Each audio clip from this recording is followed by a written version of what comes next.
the materials, which some of the materials had properties that would have been completely abnormal, you know, completely impossible today. Like if you were to get a you know, just like a block of stainless steel and drop a BB on it, it's gonna with each bounce, it's gonna drop, you know, half as much as previous bounce roughly until it stops moving because the energy is being absorbed between the two, the BB and the piece of steel.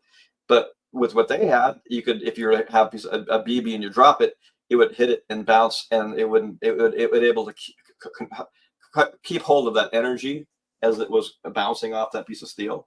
So it's kind of fascinating. There are materials today that are much more like that. They use them in advanced golf heads, that kind of thing. So, but these ideas that they had that kind of, you know, decades before we started investigating it.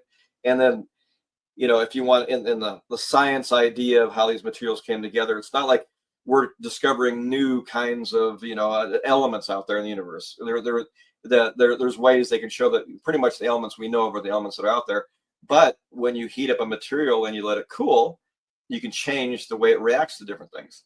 So if you take steel and you make it so it doesn't come back together again, or you know, harden under the, you know, a regular circumstance within our atmosphere and our gravity, that kind of thing. But you force it to cool off in a certain pattern.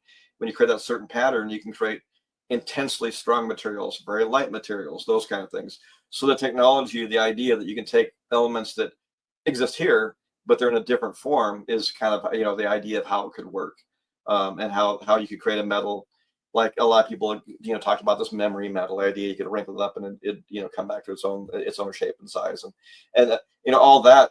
Yeah. I mean, if you're if you have control over the way that the molecules come together in that form of metal, then you could do that kind of thing. So it is fascinating. It's not like you know, and we're barely touching on, you know, the science behind where we're at now on these thoughts, but not just Roswell, just all this kind of thing. But it's kind of fascinating. It's definitely not out of the realm of possibility.